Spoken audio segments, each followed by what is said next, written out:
Muchas gracias pour l'invitation. Merci beaucoup à Jaume, Ramona et à toute l'équipe pour l'invitation ici de pouvoir présenter une partie un petit peu du travail qui est fait, effectivement, comme il l'a déjà dit, à la section d'agriculture biodynamique au Goetheanum. Je vais parler particulièrement de l'aspect de l'approche de la plante, du végétal, et ensuite, encore plus précisément, de donner quelques pistes pour essayer de comprendre comment on peut comprendre la vigne.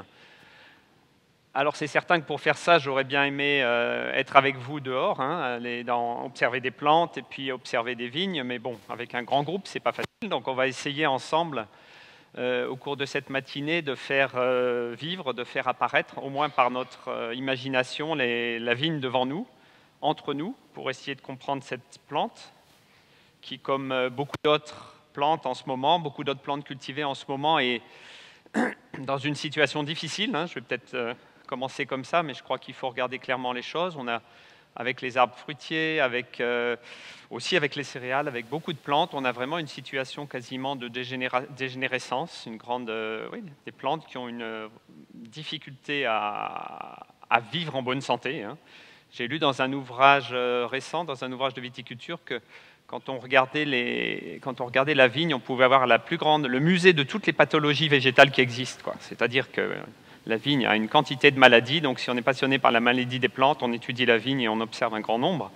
Je sais que c'est un point douloureux, mais il faut se poser la question justement, si la vigne est un musée des pathologies végétales, qu'est-ce qui se passe, d'où ça vient?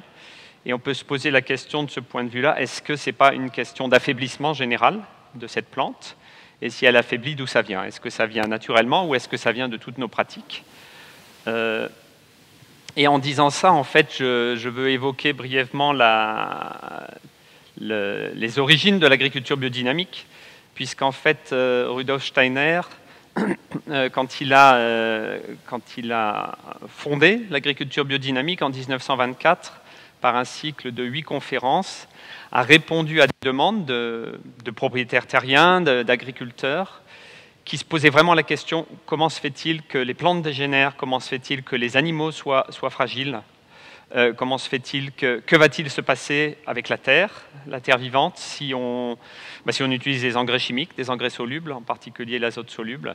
Qu'en est-il de la vitalité de la terre, des plantes, des animaux, et de leur lien au cosmos, au ciel, aux planètes, aux étoiles? Donc l'agriculture biodynamique, à l'origine, c'est vraiment une agriculture qui répond à une question qui est la question, est-ce qu'il y a une dégénérescence de la Terre et du monde vivant? Un autre aspect, puisque Jaume a parlé de ça, c'est qu'effectivement, Rudolf Steiner a développé cette agriculture biodynamique, a donné des pistes de travail, mais il n'a eu que 9 mois de vie après ce cycle de conférences. Et ensuite, c'est des praticiens et des chercheurs qui ont développé l'agriculture biodynamique. Et il s'est créé rapidement dans le lieu qu'a créé Rudolf Steiner avec tous ses collaborateurs, ce lieu qui s'appelle le Goetheanum, qui est à côté de Bâle, où j'ai la chance de travailler dans la section d'agriculture. Donc il s'est très rapidement créé une section d'agriculture. Et le but de la section d'agriculture, c'est pas d'être une espèce de Vatican où on va dire maintenant ce qu'est la bonne agriculture biodynamique. C'est d'être un lieu de coordination, un lieu de rencontre, un lieu d'échange où, comme l'a dit M.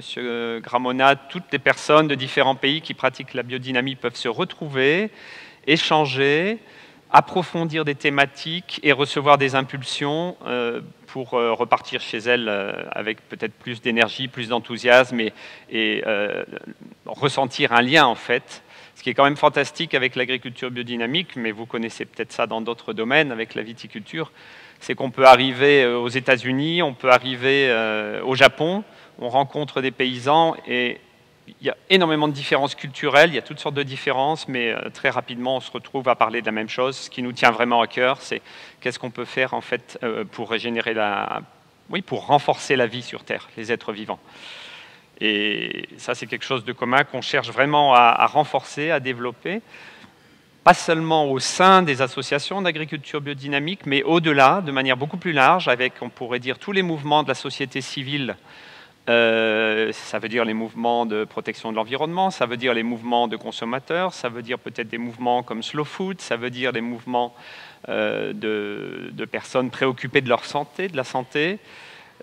Donc on veut essayer tous ensemble de forger des alliances pour l'avenir de la Terre. C'était le thème du congrès où on s'est rencontré avec M. Ramona. Voilà. L'image est peut-être petite, mais vous voyez, c'est assez symbolique, comment trois couleurs peuvent se rencontrer pour essayer de travailler pour l'avenir de la Terre, parce que la situation est relativement urgente, et donc il est besoin de travailler ensemble sur les grandes questions fondamentales. Voilà, ça en introduction brève. Maintenant, je voudrais évoquer un petit peu plus la personnalité de Goethe.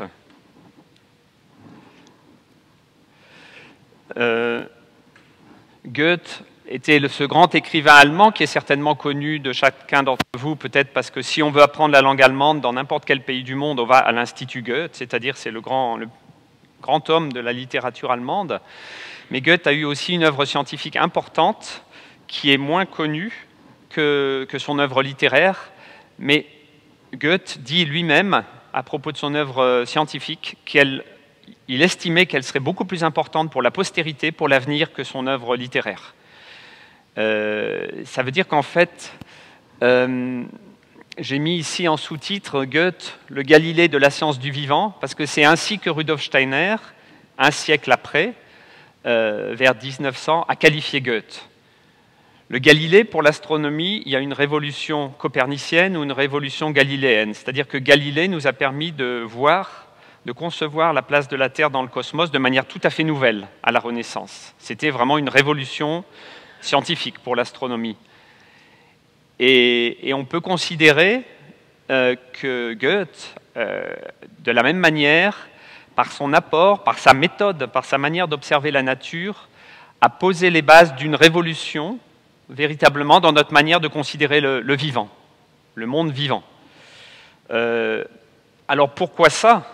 Parce que, en fait, si on regarde bien notre manière de considérer, d'aborder le vivant aujourd'hui, le monde vivant, eh bien, en fait, c'est simple. Si vous n'avez pas des tableaux, excuse-moi Georg, mais il n'a pas seulement des tableaux, Georg, si on n'a pas des tableaux avec des colonnes, des statistiques et des chiffres, ce n'est pas scientifique aujourd'hui. Ça veut dire qu'on a réduit, depuis 5 siècles, c'est le dogme de la science la plus large, de tout réduire à des chiffres. Et en réduisant tout à des chiffres, c'est-à-dire n'est scientifique que ce qui est transformable en chiffres. C'est tout à fait intéressant. Ça nous donne beaucoup d'informations tout à fait utiles. Je ne remets pas du tout ça en cause. La question, c'est est-ce que ça reflète la totalité de la réalité ou est-ce que ce n'est pas réducteur? Enfin, ma réponse à moi, c'est que c'est réducteur, évidemment, et qu'il manque toute une partie.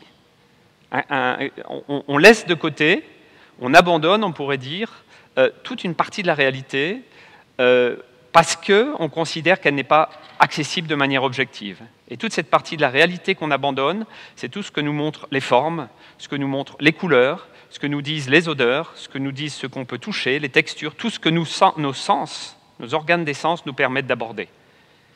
Et c'est ce que Goethe, finalement, a dit et a développé en disant on a une science qui fait un chemin très intéressant, mais qui n'est que partiel, et il manque le complément qui permet de saisir véritablement, d'approcher le vivant. Le vivant n'est pas approchable avec des chiffres. Quand vous avez des colonnes et des statistiques, finalement, que vous fassiez de la physique, de la météo ou de la botanique, vous vous retrouvez avec des statistiques et des courbes et des graphiques. Mais où est la couleur de la fleur? Où est le chant de l'oiseau dans les statistiques? Si je transforme le chant d'un oiseau en longueur d'onde, je n'ai plus rien de l'expérience réelle que j'ai eue.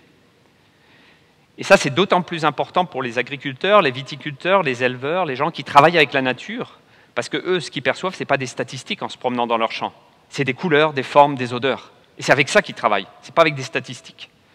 Ça ne veut pas dire que les statistiques ne peuvent pas aider. Vous verrez comment Georg essaye de travailler avec des statistiques et avec des formes. Il ne s'agit pas d'exclure l'un pour mettre l'autre en avant, il s'agit de compléter Et c'est vraiment la démarche de Goethe. Et là, on a une petite citation de Goethe qui décrit ça. Goethe disait « Moi, je ne prétends pas découvrir des choses nouvelles, vous montrer des choses nouvelles. Je prétends vous montrer... J'aimerais découvrir des choses qui sont peut-être connues, mais en les regardant d'une autre manière. Et en les regardant de quelle manière? Ce qui importait à Goethe, c'est d'observer, d'essayer d'accéder à l'aspect vivant de chaque chose, à la partie vivante. Qu'est-ce que c'est que la vie? C'est une question qui n'est toujours pas réglée, qui est toujours en suspens. On parle de biologie, mais si vous prenez n'importe quel livre de biologie, je crois qu'on est plutôt dans, excusez-moi, là aussi c'est provocateur, mais on est plutôt dans la nécrologie, c'est-à-dire on étudie l'aspect mort du vivant. Si je commence à disséquer un animal, évidemment que je m'intéresse qu'à son aspect mort, son fonctionnement mort, et pas son fonctionnement en tant qu'être vivant. Un autre aspect de la démarche de Goethe, c'est de dire on ne va pas échafauder des hypothèses qui vont devenir tellement fortes qu'on va essayer de prouver l'hypothèse à tout prix. On va rester le plus proche possible des phénomènes. Et Goethe le dit finalement, que l'on ne cherche rien derrière les phénomènes, ils sont eux-mêmes la doctrine. Ça veut dire qu'en fait, il faut coller aux phénomènes observés, il faut observer le plus finement possible les formes, les couleurs, les odeurs. Donc, dans ce cas-là, l'instrument de mesure, l'instrument de découverte, c'est l'être humain lui-même. Ça veut dire qu'on redonne sa place à l'être humain qui devient véritablement le principal instrument de connaissance scientifique. Alors évidemment, il se pose toute la question de l'objectivité et de la subjectivité. Ça prendrait du temps d'en débattre. Je n'aurai pas le temps de le faire ici. Mais en tout cas, je peux vous dire que quand on fait un travail avec un groupe de personnes devant une plante, si on se met à 20 personnes à observer une plante pendant une journée, la même plante, à la dessiner, à l'observer, à la goûter, à la sentir, à la regarder dans différentes situations, et qu'ensemble on essaye ensuite de recréer cette plante entre nous, c'est-à-dire de se dire quelle est la nature profonde de cette plante, quel est son aspect vivant, son essence. Et il se passe vraiment une expérience intéressante et chacun a l'impression qu'il a touché du doigt un aspect de la plante et qui porte un peu la plante en lui. C'est-à-dire qu'il a commencé à l'intégrer, à la connaître, comme on fait connaissance avec une personne, en fait. Vous savez bien, quand on rencontre une personne la première fois, il y a une première rencontre et peu à peu, en s'approchant de la personne, en échangeant au fil des rencontres, on fait connaissance véritablement et on a l'impression que cette personne fait d'une certaine manière un peu partie de nous, elle est avec nous. Dans notre esprit et dans notre âme, on pourrait dire. Et de la même manière, on peut faire ça avec les plantes. C'est-à-dire c'est une autre manière de comprendre les plantes en s'approchant d'elles en tant qu'être vivant. Donc, justement, pour vous montrer cette approche de Goethe, vous l'évoquez, on peut dire évidemment, on peut observer de deux manières les plantes, d'une manière comme un objet, simplement. Et là, on regarde les différents organes des plantes et leurs fonctions. C'est ce qu'on a tous appris, ce qu'on apprend. Les racines, fonction de prélèvement de la sève. La tige, fonction qui permet de faire circuler la sève. Fleurs et fruits, fonction de reproduction, etc. Mais si on ne regarde la plante que comme un ensemble de fonctions, on pourrait dire qu'on réduit la plante à une machine. Et c'est ce qu'on fait. On fait de la phytotechnie, la technique des plantes. La manière complémentaire qui nous permettrait d'approcher l'aspect vivant de la plante, c'est de la regarder comme un processus, ce que vous voyez à droite, donc, comme un processus qui se déroule dans le temps.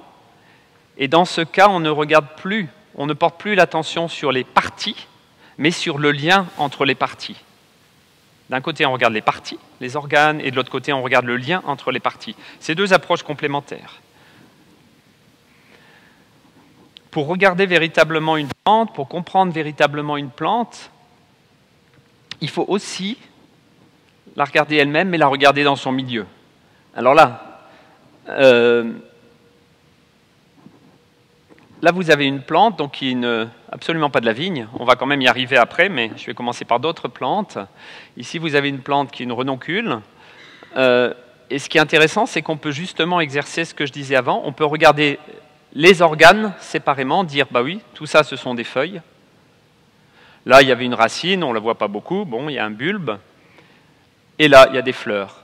Les feuilles ont pour fonction essentiellement l'assimilation chlorophyllienne, la racine, le prélèvement de la sève, la fleur, la pollinisation.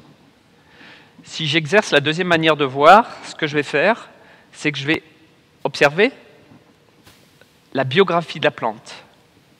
Je vais observer le lien entre les parties, comme je le disais avant, et grâce à l'observation du lien entre les parties, si je regarde les organes les uns après les autres, je m'aperçois que la plante me raconte son histoire, sa biographie. Regardez, ça c'est la feuille la plus ancienne sur cette plante. Elle est assez ronde. La feuille qui est apparue ensuite est déjà plus grande, plus découpée. La feuille qui est apparue ensuite plus haut sur la tige est encore plus grande et beaucoup plus découpée, plus de forme. Je continue sur ma tige. Vous voyez que la feuille suivante n'a plus du tout de pétiole, est collée contre la tige, et encore plus découpée, tout finement ciselée. Je continue sur la tige. J'ai une feuille qui est réduite à des lanières, et tout en haut, il me reste une petite feuille en 3 lanières, toute fine, et ensuite plus rien. Et puis quelque chose de tout nouveau, apparemment coloré, jaune, avec une forme particulière, 5 pétales.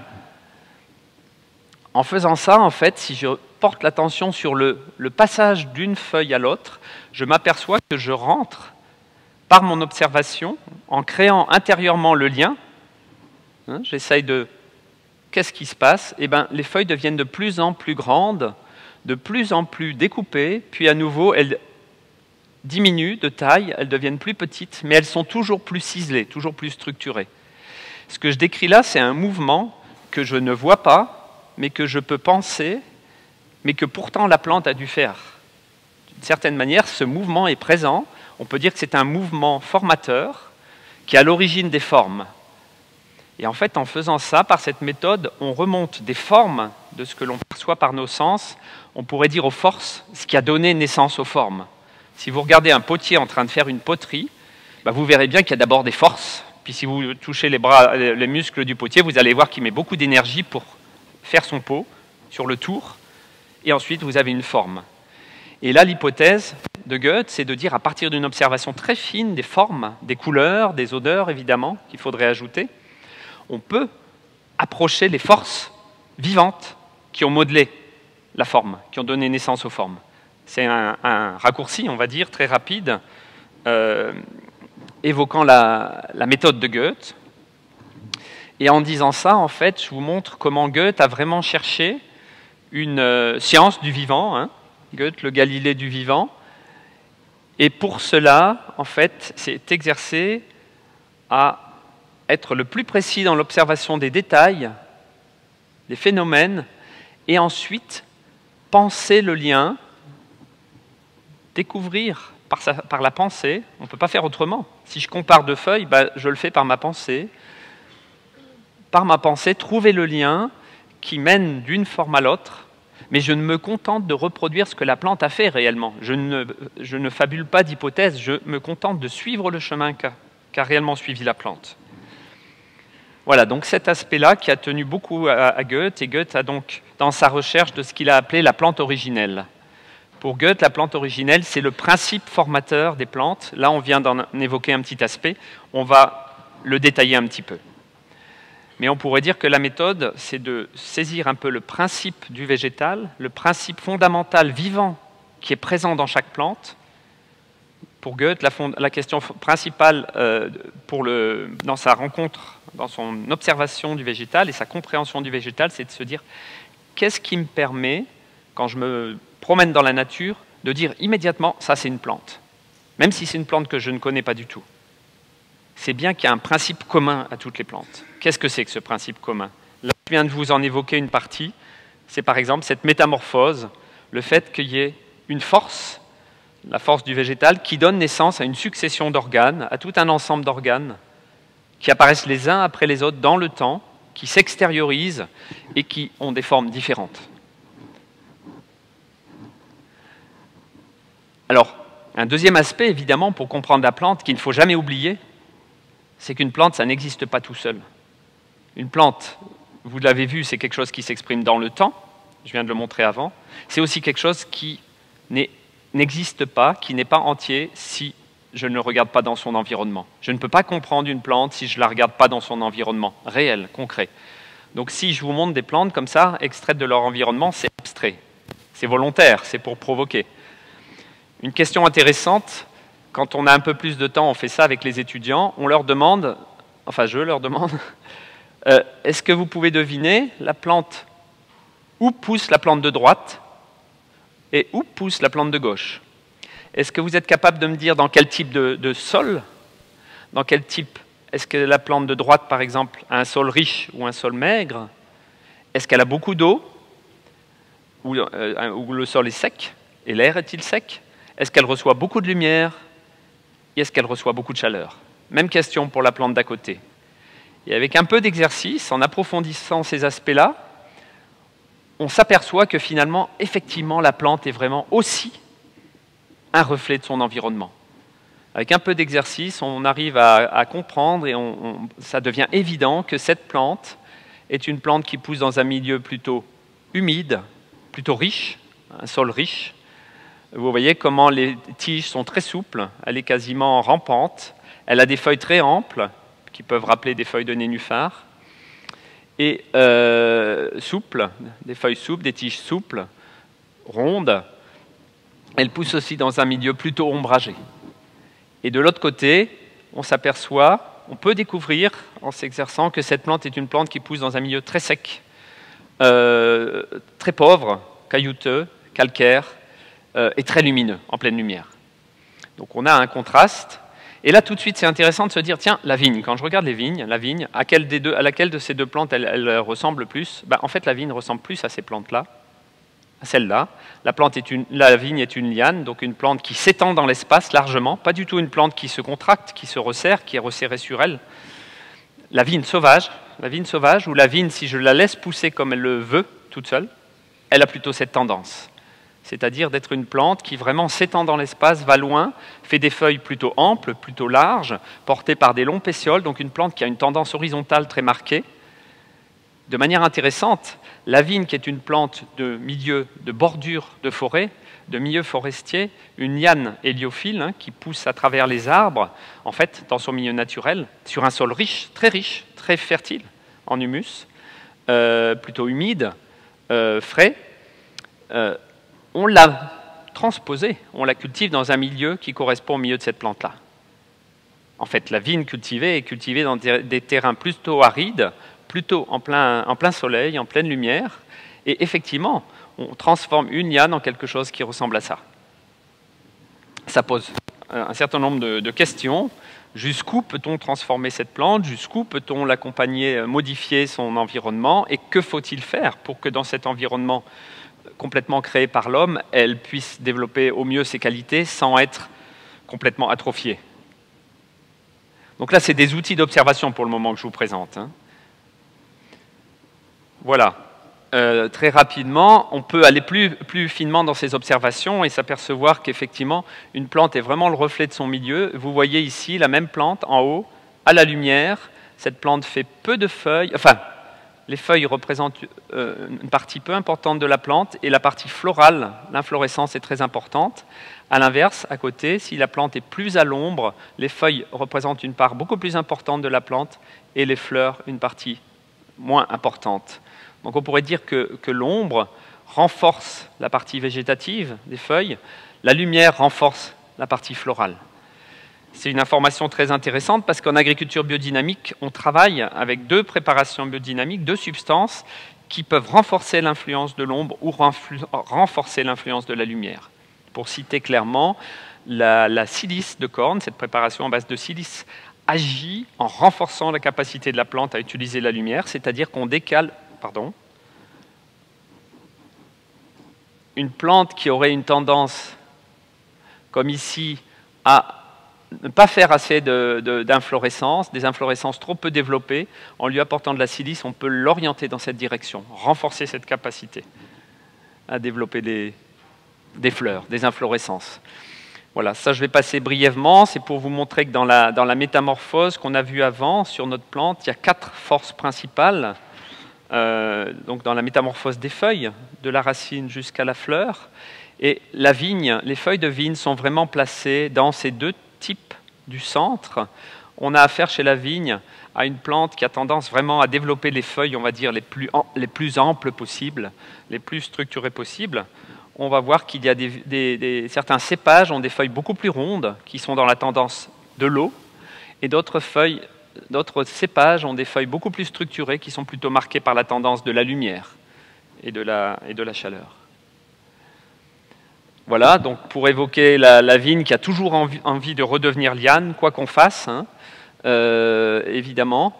On la coupe, on la rogne, on lessime, mais elle souhaiterait, on pourrait dire que c'est une plante qui cherche toujours à être liane, donc il y a une tendance, on pourrait dire périphérique, à aller toujours vers la périphérie, à s'étendre dans l'espace, une tendance très marquée à s'étendre dans l'espace. Voilà, la vigne dans le paysage, hein, c'est intéressant de voir ce qu'elle apporte comme qualité, qu'est-ce qu'elle peut amener. Et on peut se poser la question, quand on regarde une plante à la manière de Goethe, quand on voit une plante qui est comme la vigne, une liane qui a tendance à s'étendre vraiment, est-ce qu'on peut, par le paysage, par la diversité qu'on apporte, peut-être compenser un petit peu cette tendance extrême de la vigne, hein, qui est vraiment de s'étendre, de s'étaler, par exemple par des graminées, des céréales, par des plantes qui sont beaucoup plus centrées, beaucoup plus verticales, beaucoup plus rigides, qui ont un tout autre caractère. C'est ce qui se faisait traditionnellement, on cultivait très souvent vignes et céréales ensemble. Je vais vous donner un certain nombre d'observations un petit peu plus détaillées sur la vigne. Si on regarde la plupart des plantes, en général, les plantes font d'abord... Quand une plante commence à pousser, elle commence par une graine. Et ça, c'est vraiment important pour la plante. C'est une vraie question pour la vigne. Est-ce qu'on a encore des pieds de vigne, des porte-greffes qui peuvent provenir de pépins? Pourquoi c'est important? Parce que si je regarde la plante à la manière de Goethe, je vais m'apercevoir que la graine est le moment où la plante se concentre au maximum en un point. Certaines graines sont miniaturisées, c'est-à-dire que la plante est totalement intériorisée sur elle-même, elle n'est plus en relation avec son environnement proche, et d'une certaine manière, on pourrait dire que c'est le moment où la plante se régénère à son identité, à son espèce. C'est connu en botanique, ce n'est pas du tout quelque chose spécifique à la biodynamie. On sait que si on veut éliminer des maladies, des mutations problématiques, des viroses, il faut passer par la graine. La multiplication végétative, bouture, marcottage, ne permet pas du tout ça. Si vous multipliez une plante simplement de manière végétative, en fait, vous utilisez toujours la même plante. Un clone, si vous avez un clone, c'est en fait une plante unique que vous tirez à l'extrême. C'est comme si vous demandiez à une personne d'en faire toujours plus. Et elle n'a aucun moment pour se ressourcer, pour se concentrer. En français, il y a une expression fantastique qui dit l'équivalent pour l'être humain de ce que fait la plante quand elle fait une graine. On dit faire le point. Il faut que je fasse le point. Ça veut dire qu'il faut que je me concentre, savoir où j'en suis. La plante a besoin de faire le point. Et c'est une vraie question pour la vigne. Je vais poser des questions, je n'ai pas de réponse pour le moment. Mon but, c'est d'ouvrir et d'amener des questions. Et à partir de ce point, toute plante fait une verticale, un axe vertical. Et dans cet axe vertical, la graine forme un pivot, donc une racine qui va en profondeur. Ça aussi, grande question pour la vigne, elle ne peut pas faire de pivot si on ne part pas d'un pépin. C'est un axe très important qui permet à la plante de s'orienter vraiment vers le centre de la terre, et ensuite elle fait une tige verticale. Toute plante fait ça, avant ensuite de devenir liane, de s'étaler dans l'espace. Et vous voyez que la jeune vigne fait ça. Si vous plantez un pépin, vous voyez que la vigne fait, évidemment, on ne voit pas bien le pivot là, mais bon, vous pourrez le voir si vous faites l'expérience. Elle fait une tige bien verticale, la jeune vigne est assez érigée, n'a pas encore de vrille, c'est ce qui est sorti d'un pépin en première année. Elle se comporte, et comme toutes les plantes, hein, ici vous avez 2 feuilles cotylédonaires, et vous avez cette tige verticale, et les feuilles de la vigne juvénile sont en spirale autour de la tige, ce que vous voyez ici. Donc, comme la plupart des plantes, on a l'axe et une spirale de feuilles. Et ensuite, que se passe-t-il chez la vigne? Sur les tiges adultes, donc capables de porter des fleurs et des fruits, les feuilles deviennent opposées, face à face. C'est-à-dire que si on considère que les formes observées sont le reflet de force, il y a quelque chose de tout nouveau qui apparaît dans la vigne. J'ai d'abord une spirale de feuilles autour de la tige, et puis à partir du moment où la vigne va arriver à maturité, va devenir adulte, capable de faire des fleurs, les feuilles sont opposées, donc la plante se met dans un axe. Donc on a quelque chose de nouveau qui apparaît ici. Là, je reviens un petit peu sur cette observation des formes. On va observer un certain nombre de phénomènes. Donc quand la vigne se développe, pousse, c'est toujours très intéressant de regarder les formes des feuilles. Et vous savez qu'il y a des cépages avec des feuilles très lobées. On pourrait dire, à l'image de tout à l'heure, ici c'est les forces de la lumière qui façonnent, qui découpent plus fortement la feuille. Et on a des formes souvent assez structurées, assez symétriques. Et j'ai d'autres cépages, comme le Gewürztraminer ou d'autres cépages, où j'ai des feuilles très amples, presque rondes, et qui quelquefois perdent leur forme. Qui perdent leur forme ou qui sont boursouflées. J'ai deux tendances différentes. On pourrait dire ici, le risque à l'extrême, c'est d'être trop découpé, de ne plus avoir assez de matière si je pousse cette tendance à l'extrême. Une tendance au dessèchement, on pourrait dire, si je suis trop extrême dans mes interventions ou si les conditions sont trop extrêmes. La feuille est trop découpée, on a une tendance au dessèchement. Trop de forme, pas assez de matière. De l'autre côté, à l'inverse, on le devine ici, il y a des endroits boursouflés, il y a des endroits où en fait on a l'impression qu'il y a trop de matière, la matière déborde et la forme n'arrive plus à maintenir cette matière. C'est évidemment une manière particulière de penser, hein, mais qui part de l'observation directe. Je regarde les formes et je me pose la question comment ces formes se sont créées et quel est le rapport entre forme et matière. Et c'est un indicateur très, très intéressant pour essayer d'évaluer l'état de santé de ma vigne. Quand je vois ces boursouflures, ça m'indique qu'il y a effectivement quelque chose qui n'est pas tout à fait en ordre chez la plante. Par exemple, qu'il y a un excès de matière, peut-être de substances, d'azote soluble, de sels minéraux qui sont arrivés par les sèves et qui ne sont pas encore transformés par la plante. Ce qui va amener le plus souvent des maladies cryptogamiques, ce qui est le terrain favorable aux maladies cryptogamiques en fait. Et quand je vois ce genre de situation, là c'est pas extrême, c'est pas problématique, mais quand je vois cette situation, tendance à un excès de matière, là aussi en biodynamie, on va pouvoir prévenir cela, par exemple avec l'emploi de la silice. Donc on a des indicateurs fins. C'est intéressant quand on regarde différents cépages. J'ai pris ça dans un livre des éditions Ferret, par hasard, c'est juste pour vous donner envie de regarder. On peut voir une certaine relation entre les formes des feuilles. À gauche, vous avez des feuilles de cépages blancs, qui sont des feuilles plutôt très entières, très rondes, tendance trop de formes quasiment. À droite, vous avez des feuilles de différents cépages de rouge. Je ne fais pas une généralisation, je vous donne simplement cet exemple pour vous inciter à observer. Et là, à droite, avec le rouge, les cépages rouges, vous avez des feuilles beaucoup plus ciselées, beaucoup plus découpées. Y aurait-il une relation entre la découpe des feuilles, qui indique une plus grande structuration, et le fait que la plante a aussi forme du raisin rouge, c'est-à-dire qu'elle a quelque chose de plus coloré? Pour comprendre ça, il faut peut-être que je vous dise, j'ajoute un élément, c'est qu'en fait, si on regarde dans la plante, pas la vigne particulièrement, mais la plante de manière générale, la fleur est l'endroit où apparaissent les couleurs, où apparaissent les composés secondaires, où apparaissent les arômes, à partir de la fleur et ensuite dans le fruit. Avant la fleur, dans la feuille, on a très peu de formation d'arômes, de composés secondaires. Et là, donc, je fais le lien entre du raisin blanc qui a un côté plus végétatif aussi, en tant que raisin, en tant que fruit, plus vert, plus proche de la feuille, on pourrait dire, et du raisin rouge qui a beaucoup plus de pigments, beaucoup plus de composés secondaires, beaucoup plus de substances florales, on pourrait dire. C'est plutôt une piste de réflexion et d'observation. De quoi s'agit-il? Là, c'est typique de la méthode goethéenne, c'est de rapprocher, de mettre en relation différents phénomènes observés et d'essayer de voir si ces phénomènes s'expliquent les uns les autres. Voilà, si on regarde de manière plus précise la croissance d'un pampre, donc d'un pampre d'une vigne adulte, hein, là on voit bien qu'on a ces feuilles opposées, face à face. Voilà, là on a le développement, qui est quand même une très belle, quelque chose d'intéressant. Ah, l'image n'est pas du bon côté, mais voilà, il faut basculer un petit peu par la pensée. Vous avez les différentes phases de développement de la feuille.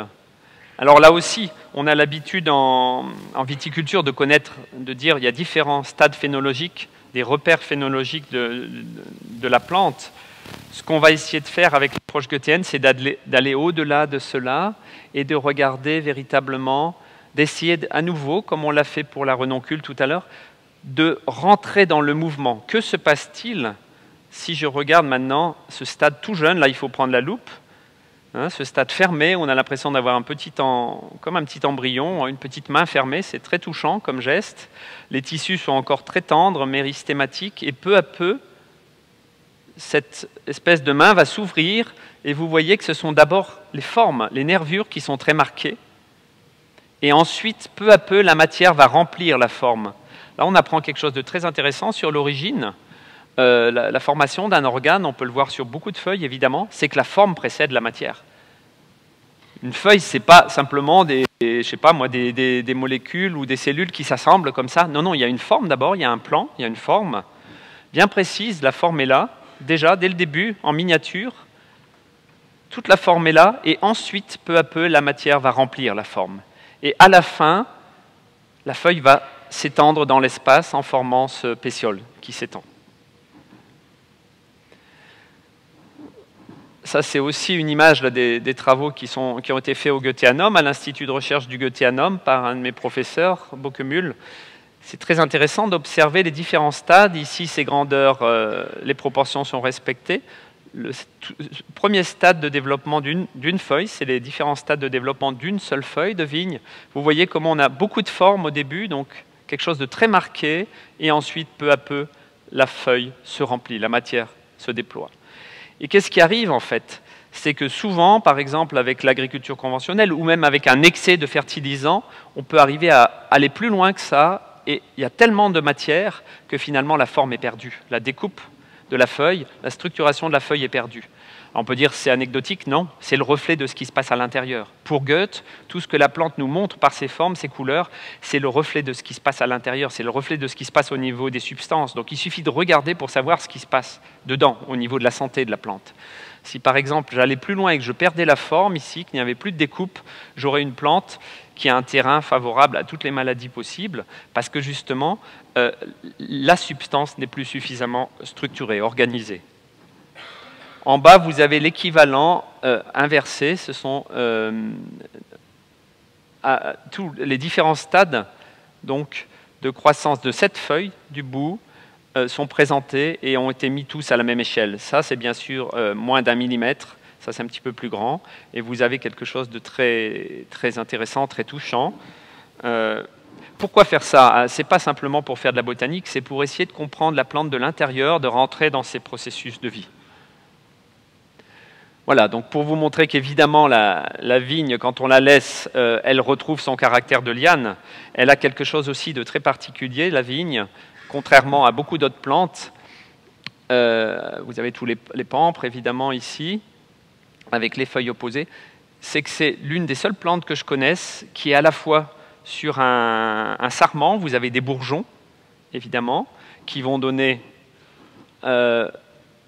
les pampres, mais en même temps, vous avez des bourgeons secondaires qui vont donner des entrecœurs, et vous avez encore, si possible, des bourgeons dormants. C'est une plante qui a beaucoup plus de bourgeons et beaucoup plus de capacité de se développer de manière végétative que toute autre plante.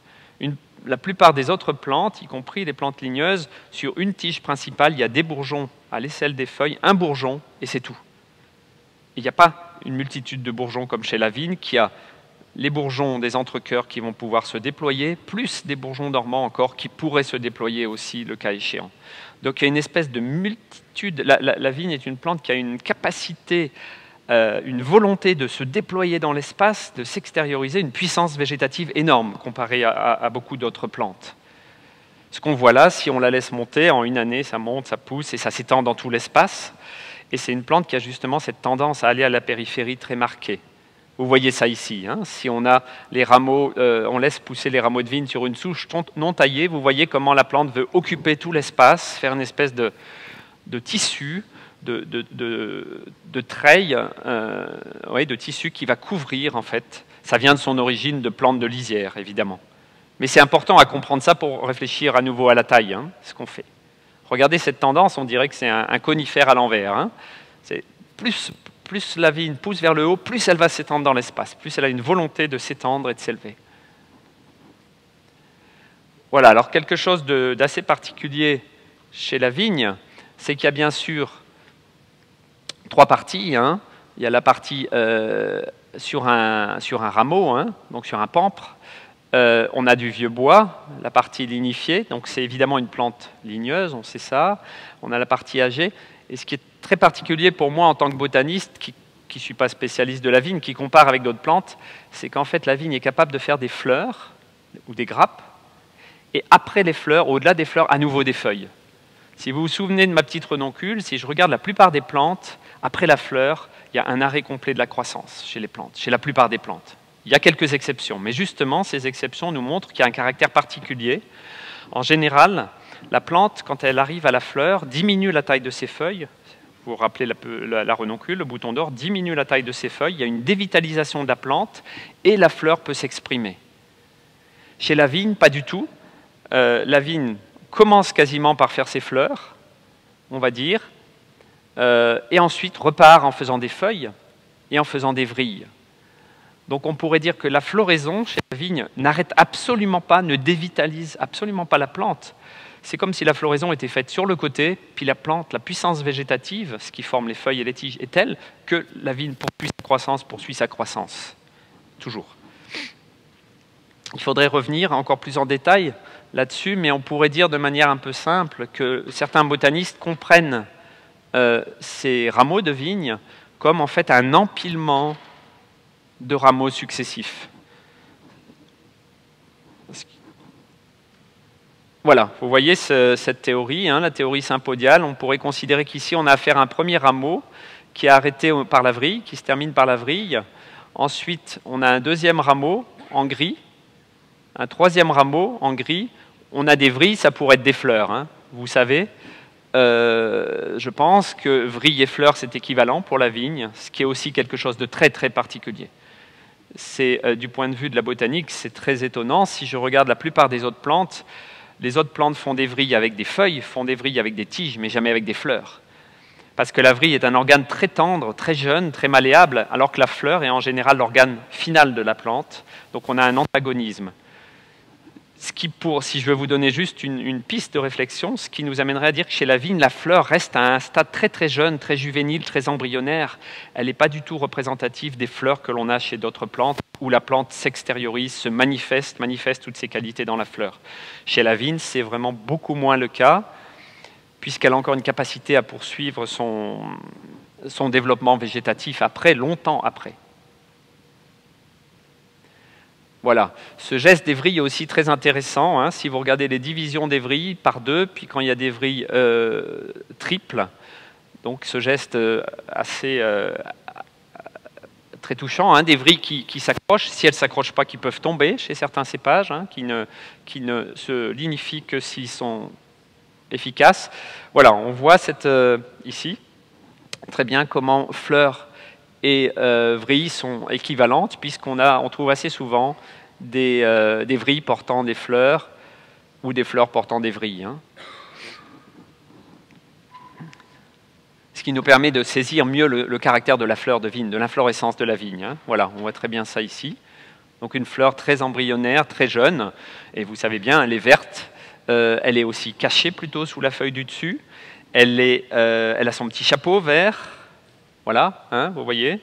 Donc beaucoup d'éléments particuliers. Là, je fais l'exercice hein, que propose Goethe, de partir de la plante originelle, de ce qui est commun à toutes les plantes, et de voir en quoi la vigne est vraiment particulière, est vraiment originale, est vraiment un peu extrême, hein, caractère extrême, spécifique. C'est une fleur qui ressemble à un petit bourgeon vert, en fait. Et jamais on a l'impression d'avoir un geste véritablement floral, puisqu'elle a son capuchon, l'eucalyptre. Les pétales sont restent fermés vers le haut, tout va tomber, et puis on a ce petit disque avec du nectar, intéressant pour les insectes. Hein. Donc ça, c'est un côté floral, le côté nectar. Mais globalement, on a plutôt l'impression que c'est un bourgeon, quelque chose qui reste toujours à l'état de bourgeon, si je montre à quelqu'un qui ne connaît pas la vigne. Alors, je ne veux vexer aucun viticulteur en disant que je ne dis pas que la vigne n'a pas des belles fleurs, mais je ne pense pas que vous ayez un grand succès en offrant un bouquet de fleurs de vigne. Par contre, si vous offrez des grappes de raisin, vous allez avoir beaucoup plus de succès. Essayez, puis voilà. Voilà, là on a le stade d'ensuite, hein, les petits grains se forment, et on a encore quelque chose qui rappelle beaucoup des bourgeons, hein, toujours. Donc on peut percevoir, et on a une grande quantité, en fait, potentiellement, on a toujours une très grande quantité de grains possibles, et un certain nombre seulement deviendront véritablement des baies. Hein. Mais on a une grande puissance végétative, tout ça reste très vert, et après on arrive à la baie, qui, elle encore, qu'elle soit blanche ou rouge, a un caractère, en tout cas à l'intérieur, pas dans l'épiderme, dans la peau, mais à l'intérieur, un caractère encore très végétatif, très aqueux. C'est plein de jus, c'est très aqueux, donc un caractère plein de vitalité encore. Et d'une certaine manière, on pourrait dire qu'une des particularités de la vigne avec laquelle il faut travailler, qu'il faut essayer de comprendre et d'approfondir, c'est ça, c'est justement une plante qui a une vitalité phénoménale. Cette vitalité n'est absolument pas arrêtée par la fleur comme chez d'autres plantes, où la plante est dévitalisée par la fleur. Chez la vigne, la fleur est un stade intermédiaire, mais on pourrait dire que la vitalité, la force végétative poursuit, traverse la fleur et va se déverser complètement, va se déverser en fait dans le raisin, dans les grains. Et là, toute la question, c'est justement de gérer cet excès de vitalité, enfin, cette vitalité qui pourrait être excessive pour éviter que le raisin pourrissent, puisque c'est aussi le stade où on a des maladies. On a le stade des feuilles, où on a tous les problèmes de maladies. On a le stade des raisins, où on peut avoir le problème des maladies cryptogamiques, qui montre bien que là, on a affaire à une grande force végétative qui fait irruption dans le fruit, et qu'il faut arriver à maîtriser, en fait, à maintenir. Et on a quelque chose de très intéressant, évidemment, c'est ces pépins à l'intérieur qui sont très secs, très durs, et avec de l'huile, ce qui est un grand contraste par rapport à l'ambiance aqueuse du pépin, hein, qui a aussi des propriétés très intéressantes. J'évoque ça parce qu'en fait, la vigne n'est pas seulement une plante intéressante pour le jus de raisin et pour le vin, c'est aussi une plante intéressante en tant que remède. Elle a certainement un rôle d'avenir aussi très important. En tant que remède, on peut faire des remèdes à partir de différentes parties de la plante, à partir du vin, à partir du vinaigre, à partir des feuilles de vigne qui sont très vitalisantes pour le foie. Donc voilà, la baie de raisin, quelque chose de particulier. Pour terminer cette petite esquisse, terminer, oui, essayer d'aller vers la fin parce que le temps va vite, toujours. J'en ai toujours 10 fois trop à dire, mais c'est comme ça. Je voulais évoquer un petit peu, montrer ces tableaux de Vincent van Gogh, hein, qui est un peintre qui a été très touché par la nature, qui a été très touché par les plantes du sud de la France en particulier. Enfin là, c'est dans le sud de la France. J'ai vu récemment 2 tableaux de vignes.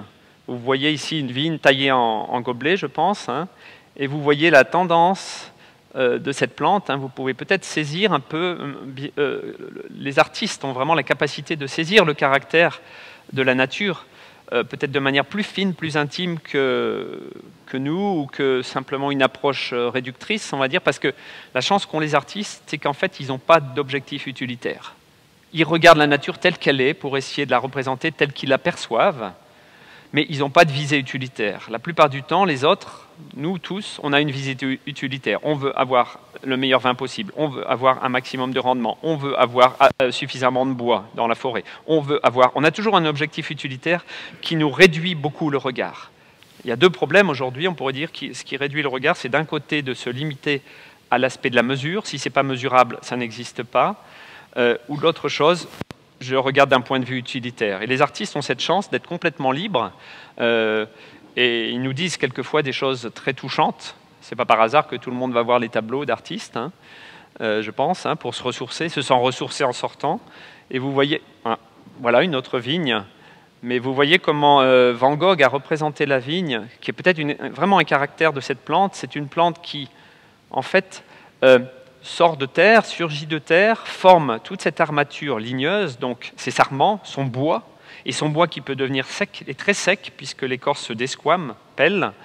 Donc elle est soumise d'un côté à ce processus végétatif très puissant, lié à l'eau, hein, la puissance végétative, et de l'autre côté, elle est soumise à un processus de dessèchement en vieillissant, à l'automne. Là, on voit ces 2 aspects, hein, le bois ici, et les feuilles massives, la profusion végétative de la plante qui s'étend dans l'espace, qui s'étale, mais qui n'arrive pas à se tenir debout elle-même.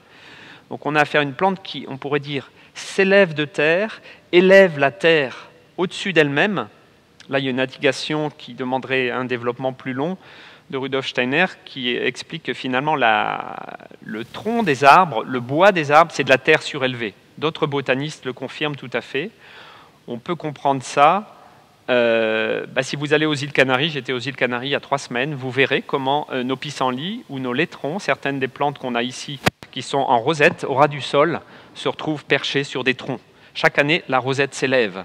Donc on pourrait dire que finalement le support de vie de la plante s'élève.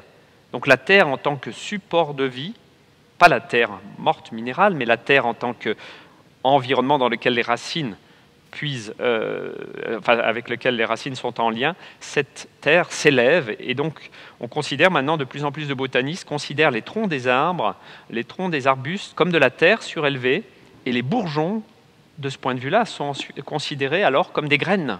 Chaque année, chaque bourgeon de votre vigne, c'est comme une graine sur le sarment, sur le bois.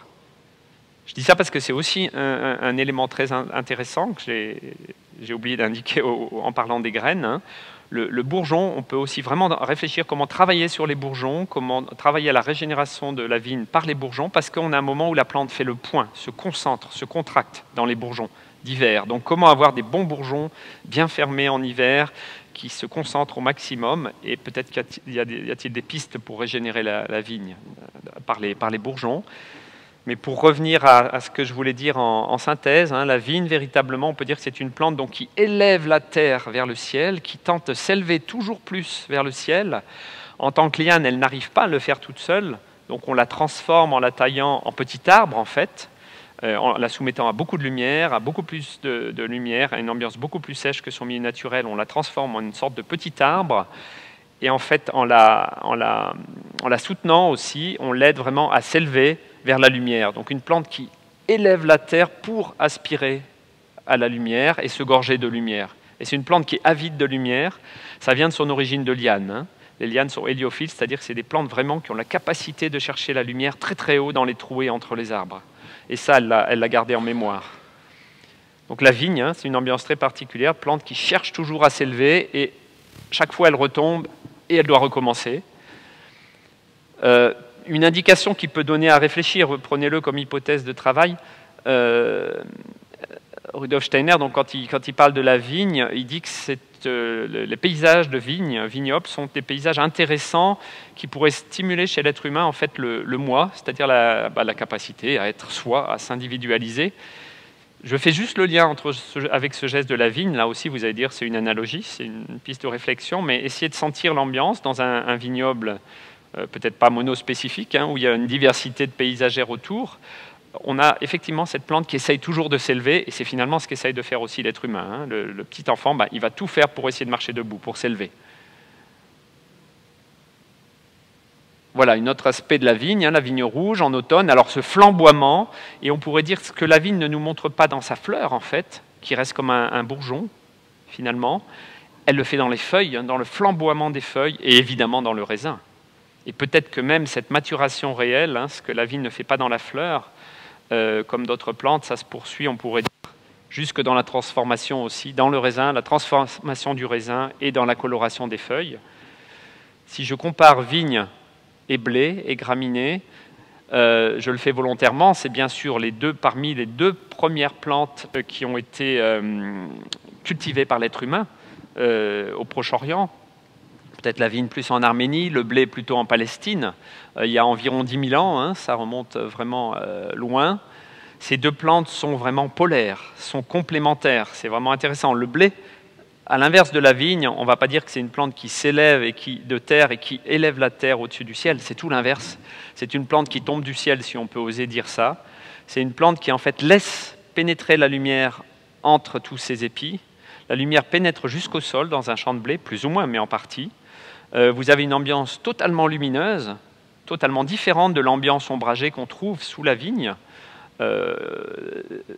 On a ici, et on a surtout une plante qui a une affinité très grande avec la silice, donc justement cette substance qui est médiatrice de la lumière, on va le voir dans les exposés suivants, hein, qui renforce l'influence de la lumière. Le blé, en particulier les grands blés, on n'a plus beaucoup de grands blés aujourd'hui, mais les grands blés du passé, avec leur barbe, avaient une quantité de silice très importante. Il y a une diminution de la teneur en silice hein, dans les céréales, dans le blé en particulier, qui leur donne cette espèce de fantastique souplesse. C'est assez incroyable, la vigne a finalement une tige plus épaisse, elle devrait tenir toute seule, logiquement, si c'était logique. Mais non, la vigne a cette tendance de liane à retomber. Le blé, il est capable de faire de manière... Aucun ingénieur, le meilleur ingénieur, le meilleur architecte ne sera capable de faire ce que fait le blé, c'est-à-dire sur une tige d'1,50 m, 2 mètres, avec un diamètre si réduit, avec la souplesse qu'il a, de tenir au vent. Alors évidemment, les blés modernes, comme on a surchargé en azote, hiver, s'ils ne tiennent plus au vent.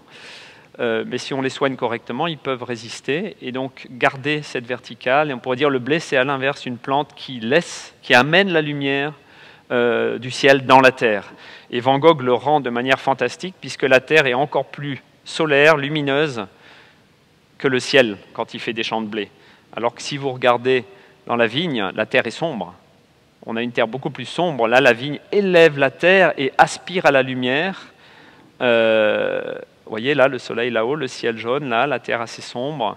Et ici, à l'inverse, le blé amène les qualités de la lumière dans la terre. C'est une petite esquisse, mais qui peut donner vraiment des pistes de réflexion sur toute l'origine aussi, on pourrait dire mythologique de ces plantes. Hein.